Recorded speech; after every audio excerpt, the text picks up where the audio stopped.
Hi, welcome to the 90-day challenge of version 2. I'm Kamala Devi, and it's my honor to be here with Sanjiv Sidhu, who's the visionary and the creator of Version 2. How are you? Doing great. How are you? Excellent. We're here in sunny La Jolla in Sanjiv's living room, and we've got a lot of empowering content for you today. And I know that we had some acknowledgments that we want to make. How are you feeling? Feeling great, and I really appreciate the journey that brought us to here, and very thankful to all of you who have decided to make this 90-day journey with us. I think it's going to be exciting. It's going to be a lot of work.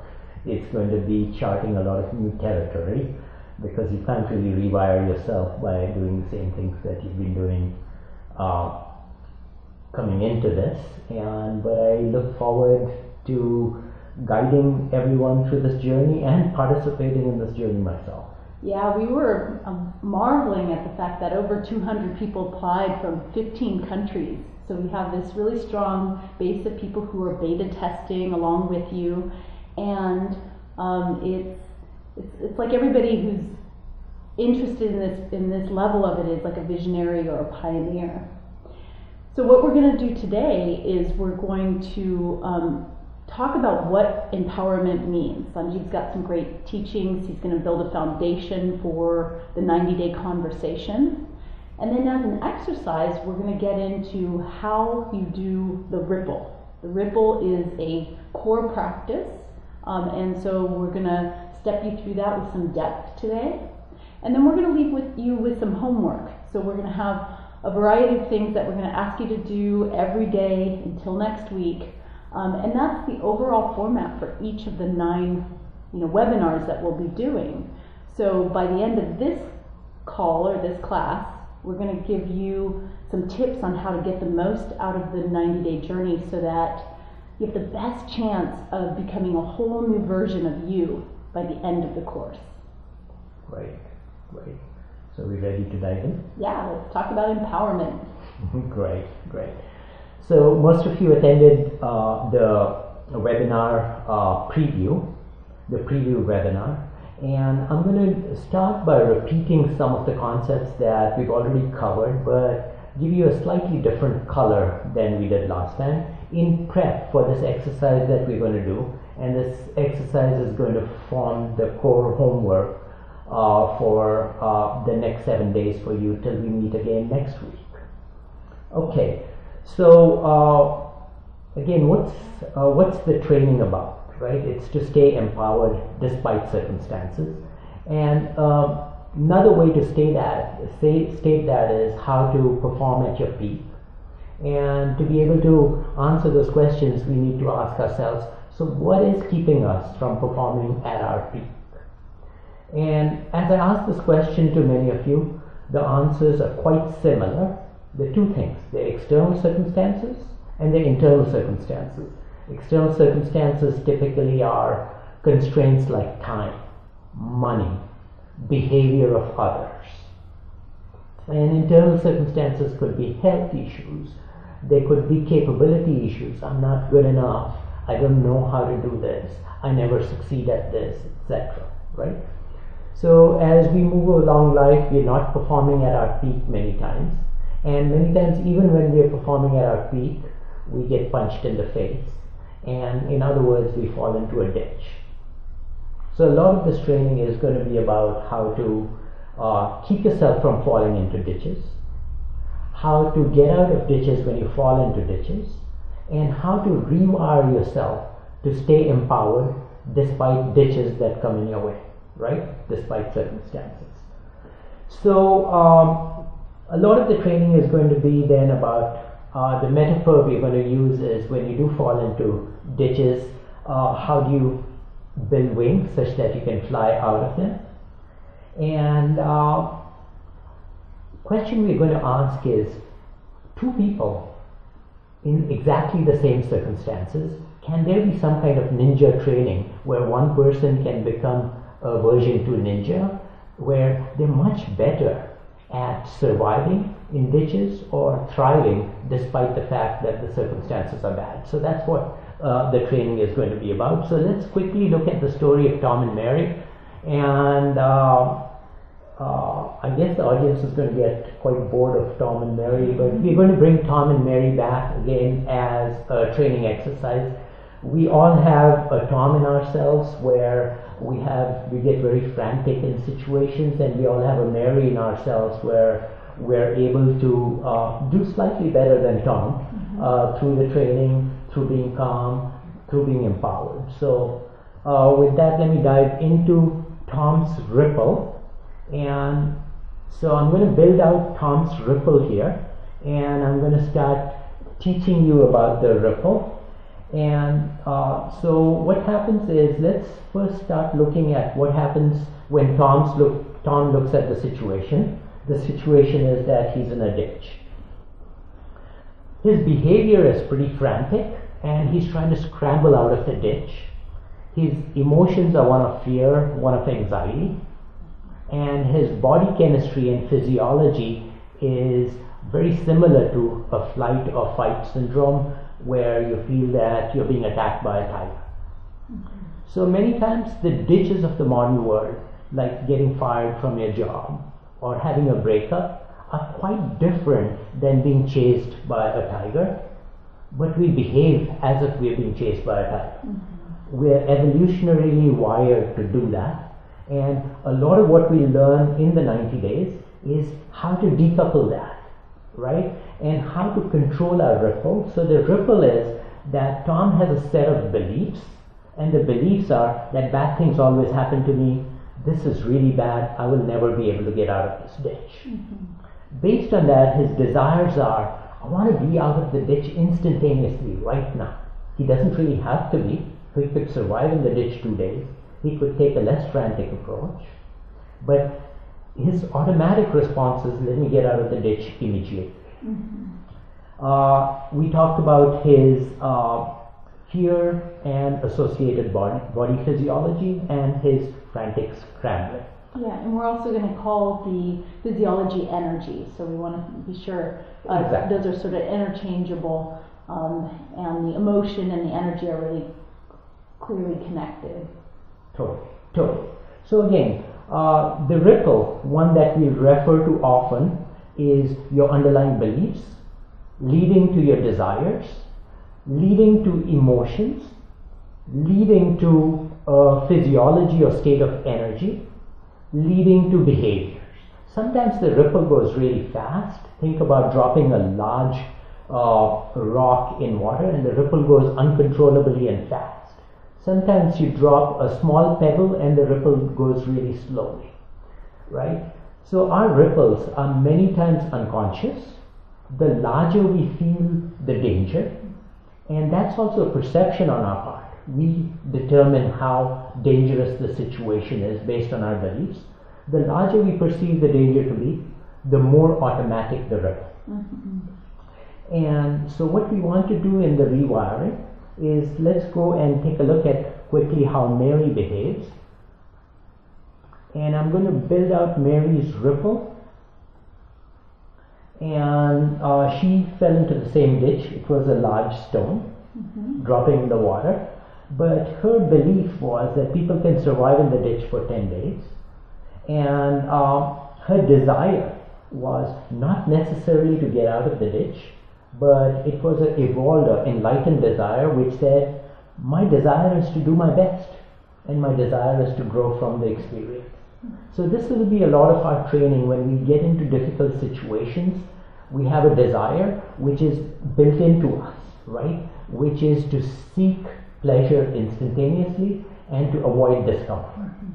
And this urgency to avoid discomfort actually puts us into more discomfort at a later phase, right? I want to have the pleasure of eating the chocolate cake immediately, but I'm diabetic. It's going to give me pain and displeasure later, but that doesn't really occur into my equation, right? So we'll try to get a more decoupled response, which is there's a circumstance unfolding, and instead of taking an automatic response and your ripple going in an unconscious fashion, you want it to go in an intentional fashion. Intentional need not be unconscious. It's best if it's unconscious and intentional. Like a good dancer, like a good sports star, they are unconsciously doing the right stuff.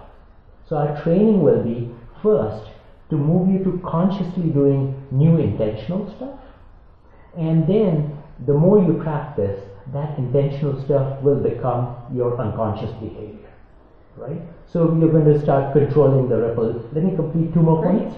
And so Mary's emotions are balanced, and her physiology is calm, and her behaviors are deliberate and resourceful. For example, in a ditch, Mary is calm. She's able to rest deeply. She's able to dig in the mud, create steps for herself instead of scrambling, and she walks out of the ditch. A question? Yeah, no, it's very clear that this is all automatic. This is what happens internally for most people, just in reaction to some circumstance, and you're breaking it down. Well, underneath their automatic reactions, there's behaviors. Underneath that, there's emotions and energy that motivated it, and there's some underlying desire based on these beliefs. And so you're making it all conscious. You're making the unconscious conscious, which then can be rescripted and rewired. That's correct. So again, briefly, what we wanted to do is introduce you to the concept of the ripple, because we'll be using the ripple a lot in the training, and we're going to rewire our ripple response to circumstances in our lives. And so we are going to be focused on, given a circumstance, what are our beliefs that are driving our desires? Given a circumstance, what's our sense of urgency relative to overcoming the circumstance or making the world different than it is? Mary's response is V2, which is empowered despite circumstance, and Tom's behavior is V1, as we call it. It's version 1 behavior, where you're empowered by circumstance. When the circumstances are appearing to be good, you're really happy, you're empowered. When circumstances become bad, you are kind of disempowered. And one point I want to make here is that even when circumstances are good, we have what's called as the thermostat effect, right? We start getting used to a good circumstance, and then we start getting disempowered. And we create ditches for ourselves when there isn't a ditch. And we'll talk about how to be aware as to what's really happening, and how to have a broader perspective where we can look at our circumstance and view it not from a narrow lens, which says, generally when a snake is attacking you, we are wired to focus only on the snake. And sometimes when we wrongly believe that a snake is attacking us, our perspective gets extremely narrow, and we're not able to see the tremendous gifts, and not be able to be grateful for the many nice things that are present right now for us to take pleasure from, for us to really marinate in, and for us to really thrive based on. So with that, let's start going to an exercise, but before that, I want to summarize using this chart, and I'd like to encourage you to take a look at this chart in your free time, because this really is a full synthesis of what disempowered and empowered is. Again, it synthesizes them with the ripple, and at the bottom of the ripple here is your beliefs. Your beliefs create desires. So for Mary, the desire is that she really has very little attachment to any desire at that point. She has a basis of, look, all is well, there is really no crisis, despite the fact that she's in a ditch. It gives her the ability to be empowered. Tom, on the other hand, has critical and uncontrollable wants. Moving through this quickly, on emotions, Tom has unhelpful emotions, which are fear, anxiety, and Mary's emotions are balanced. It doesn't mean that she doesn't have fear, but her fear is not disempowering her, right? So when we talk of emotions, they are not emotions that are generally unhelpful or helpful. Any emotion can be helpful. Anger, for example, is not a bad emotion. It is just an emotion. The question is Is it serving you or not serving you in the moment? Yeah. And but really I want to focus on behaviors. Have you had a time where you have a tough situation and acting is easy? You're not stuck. Decisions come easily and you're as if you're like water and you're just flowing. That's an empowered action, where the actions are intentional and they flow quite easily, right?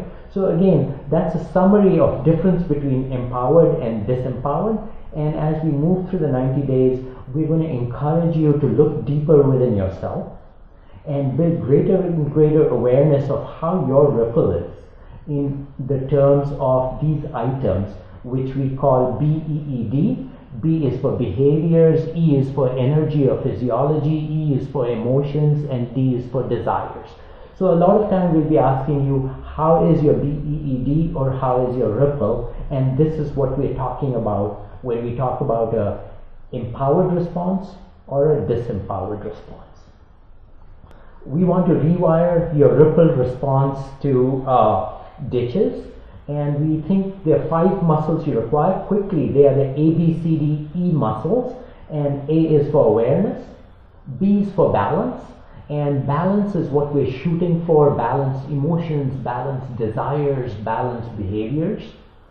And you achieve all that if you have clarity, if you have a clearer life purpose. And one of the classes later is going to focus entirely on clarity, how to build your purpose, how to not have so much indecision in when you're in a ditch.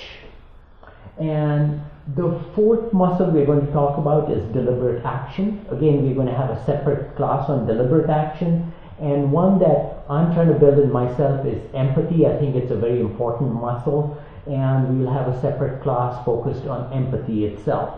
Now, empathy is not just for others, it's largely for yourself. The more empathy you build, the more you learn how to be V2, version 2, how to be more empowered despite circumstance. And we'll tell you how.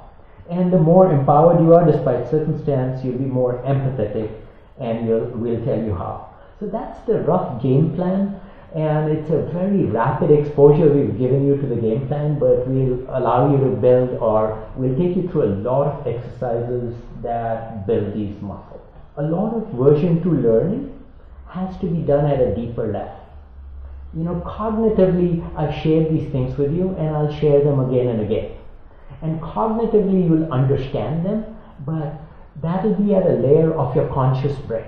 Right? Rewiring has to be done at a more limbic level, at a more unconscious level. Okay, so before we get into the actual awareness exercise, I'm going to take you through a short centering exercise here, and we call it the labeling meditation. Separately, you'll receive a link to one of your homeworks, which is to be doing roughly a 20-minute labeling meditation, and this is a short introduction to that. A little bit on the purpose of labeling meditation. So we're trying to build the first muscle, which is the awareness muscle. What is awareness? It's the ability to observe yourself objectively, right? And it's the ability to observe yourself with decoupling actions. In other words, that you're able to observe a circumstance, whether it's internal or external, without the need to correct it. Is you take it for what it is and just fully focus on observing it and seeing it for what it is. Not just the external circumstances, but looking inside yourself, largely looking at your ripple, which is the BEED, your behaviors, your energy, your emotions, your desires, and the underlying beliefs, and taking them for what they are. No need to fix anything. That's perfect objective observation. So that's the muscle we'll start building right now, and we'll work on it for 90 days. So one of the things is the labeling meditation that we will send you. And let's do a very short form of that right now. And if you allow me, and if you feel comfortable, follow me. And that works for all exercises that we're going to give you throughout the 90 days. they're quite optional. So choose the ones that you want to do and feel comfortable with. And if you're comfortable, then if you could shut your eyes with me and focus on your breath, please.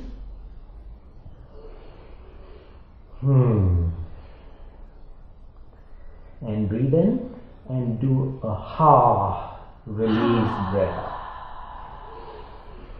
Ha. And from now onwards, just watch your breath.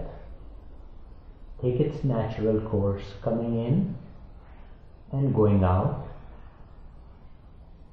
And no need to control your breath. Just observing it richly and fully. Breath coming in and breath going out.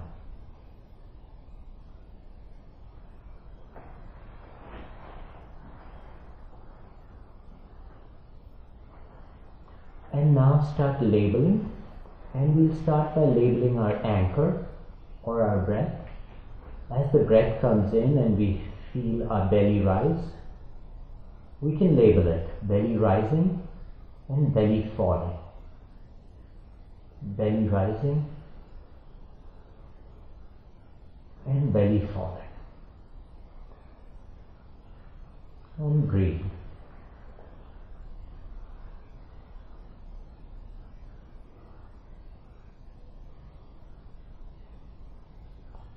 And as any thoughts enter your mind, just label them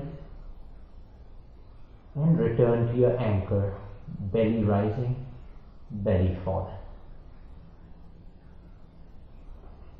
If there's a desire coming in your way, a desire to scratch or a desire to eat food because you're hungry, or a desire to touch or check email, just label it. Feel like checking email. Then return to your anchor, belly rising and belly falling. And breathe.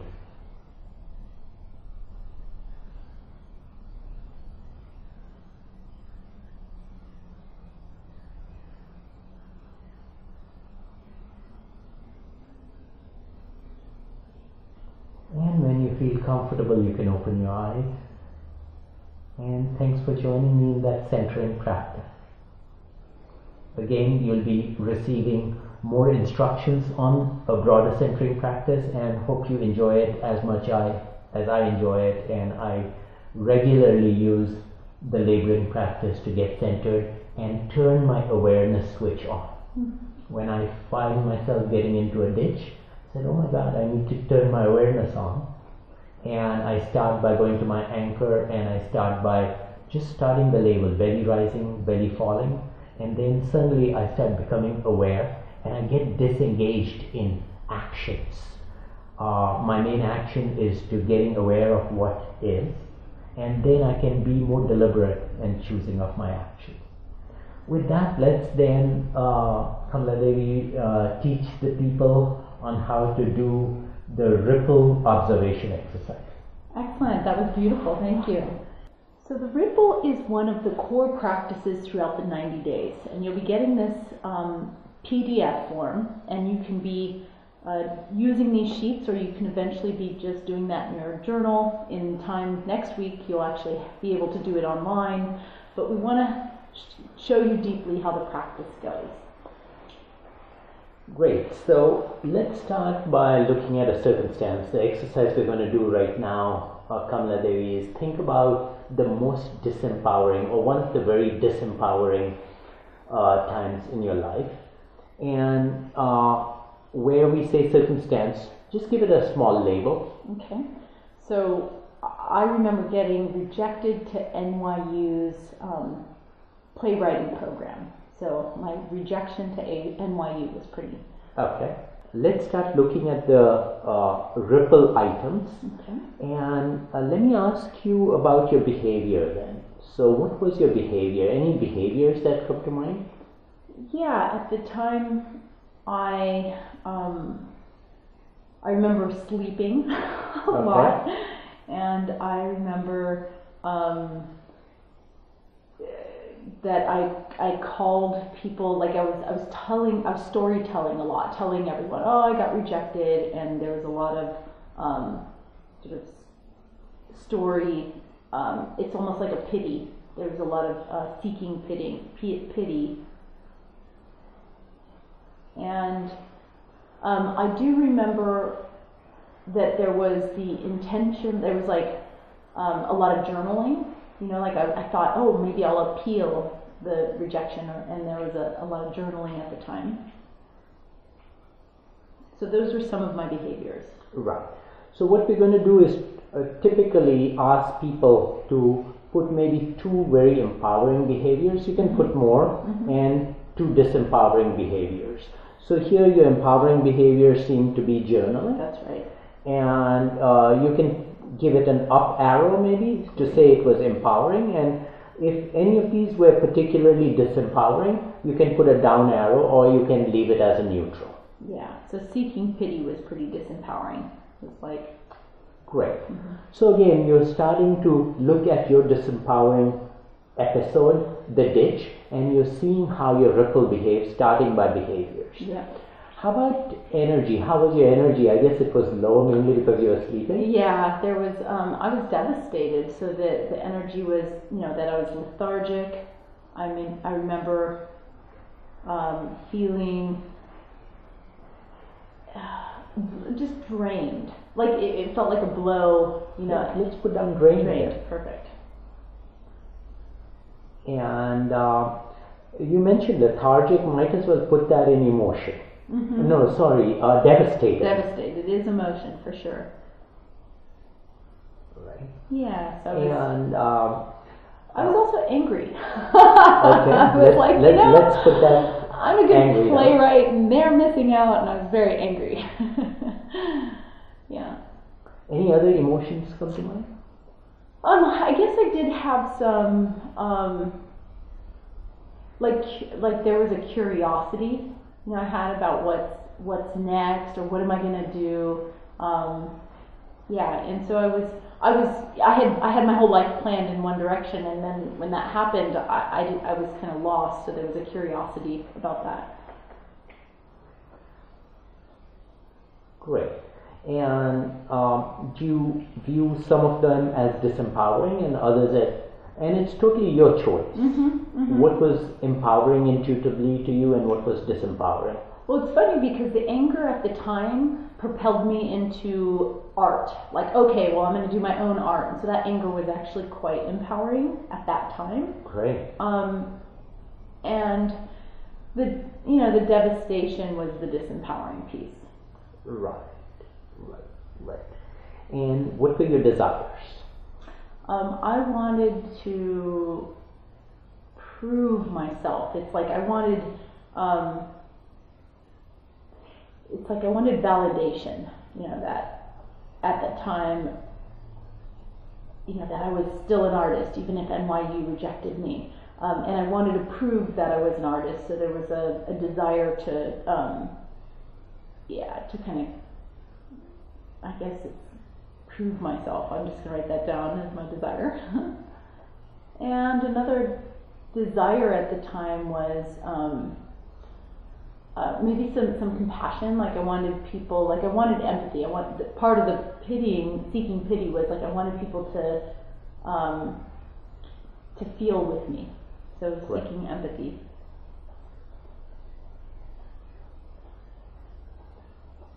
Okay. Great. So you see what we're doing? We're going through the ripple. There was a circumstance, or a big rock fell in the water and a ripple went along. The ripple was based on desires that possibly drove emotions, that possibly drove her energetic state, which was one of lethargy. Chances are the fact that she was so devastated was the one that drained her energy. And then she had associated behaviors. The behavior was sleeping a lot, and then she decided some empowering behaviors like journaling, which are along the line of your intention. So again, we're building your observation muscle, and your exercise is going to be one exercise you're going to have to do is take some of your most disempowering episodes from the past. Homework is really to take one. If you're so compelled to do many, you can do those. And write down again what your ripple was, your behaviors, your emotions, your energy levels, and your desires. Good. And the value of doing this practice, because a lot of people say, I don't want to think about my, rejection or my accident or my, health problems in the past.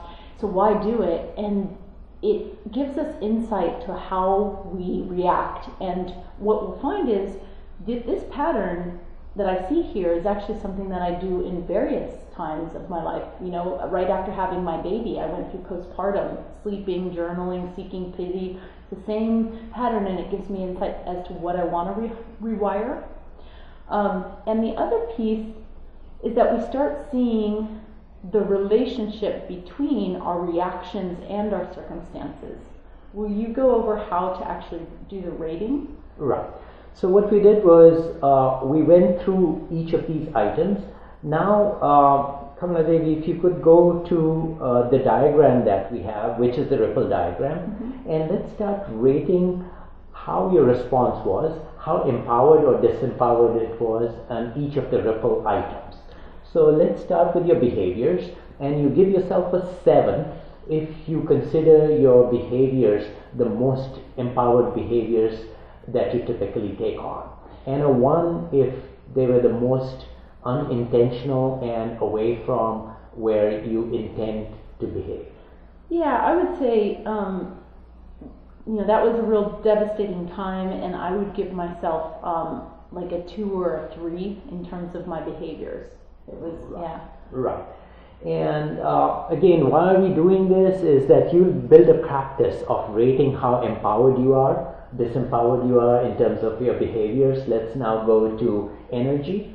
Was your state of body, state of physiology and energy empowering, disempowering?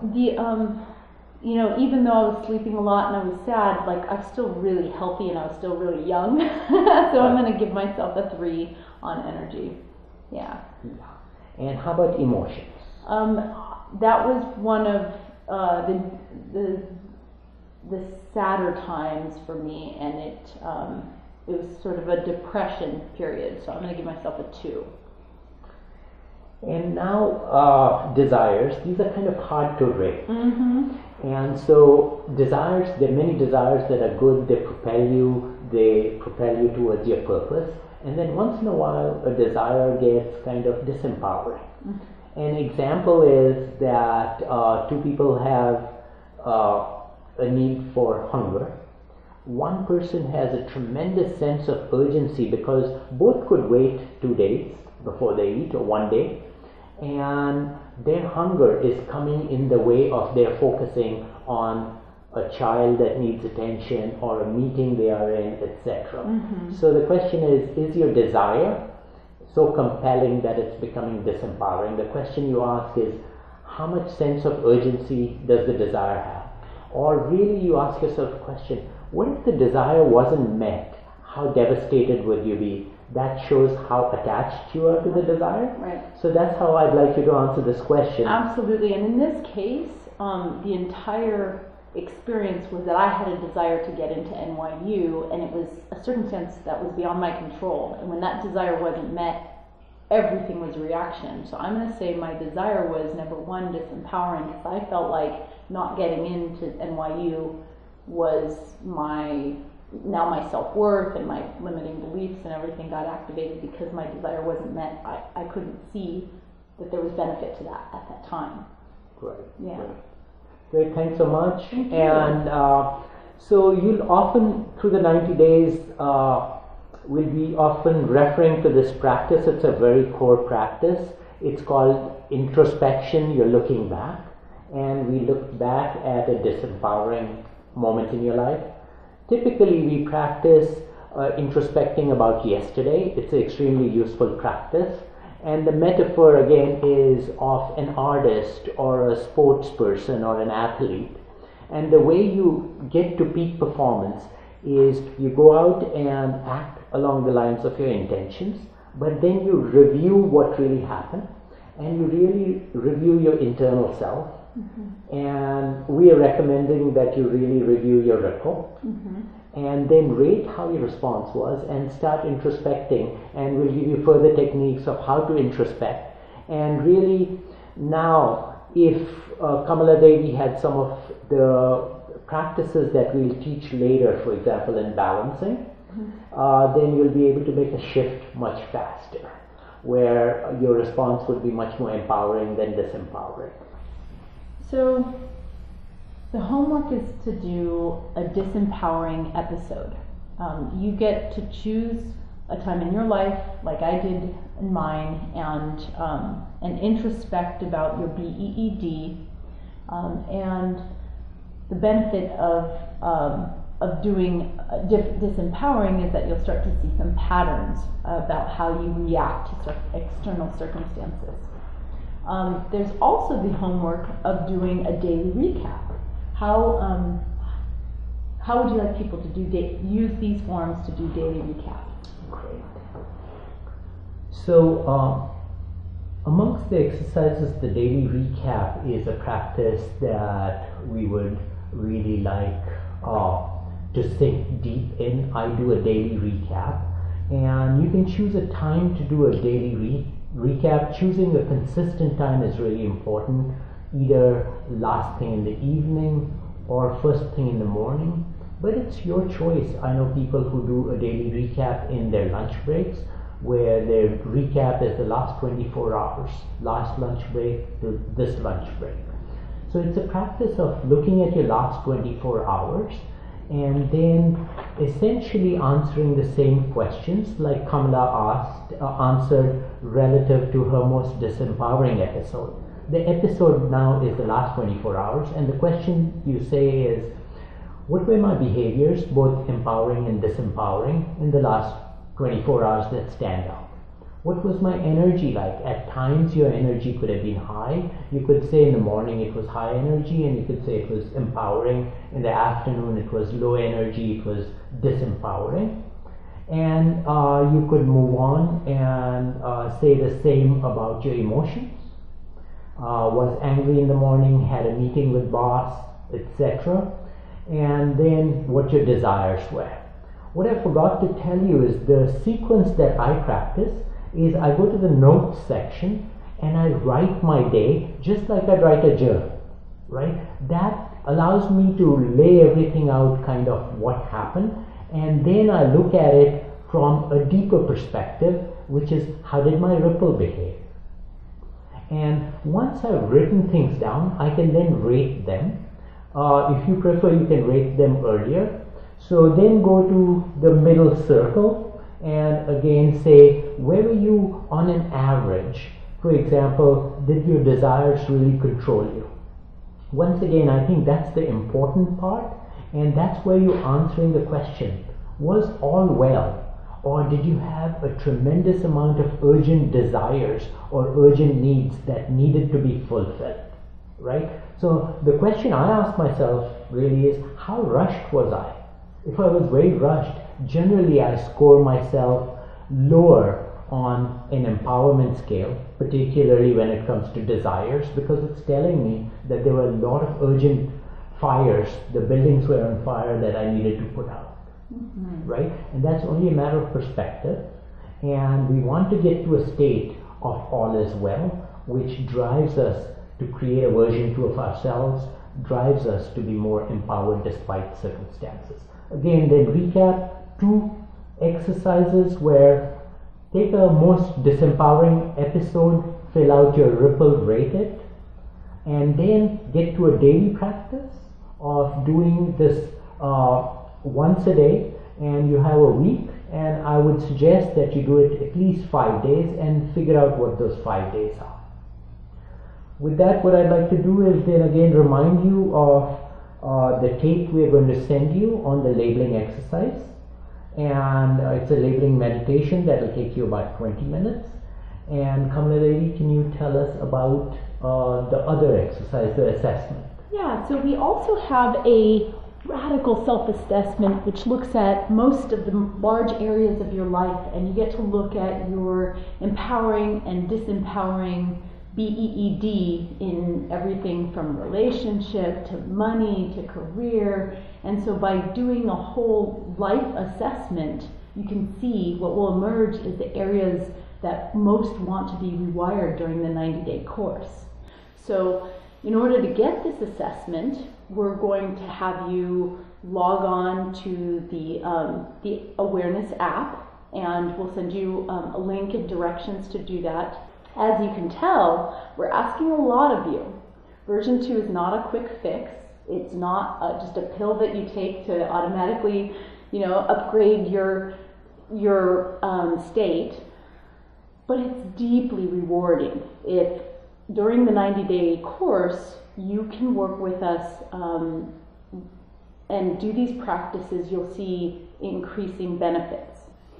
I wish that I could say just watch the 9 videos and that would create a new version. But it really requires not just the webinars, but also the community support. So I look at the 90-day challenge as having 4 pillars. One of them is these videos we're creating. The second pillar is the Facebook membership, the group where we get to discuss and collaborate. It makes it a lot more fun when you're doing this work in community. Mm-hmm. And the third piece is that we'll be introducing you to an awareness app. And that'll be what the webinar is about next week. Your first introduction to a supportive tool that will really help you introspect and know what's going on internally. And the fourth, and probably the most important part of the entire methodology, is your personal practice of introspection and self-reflection.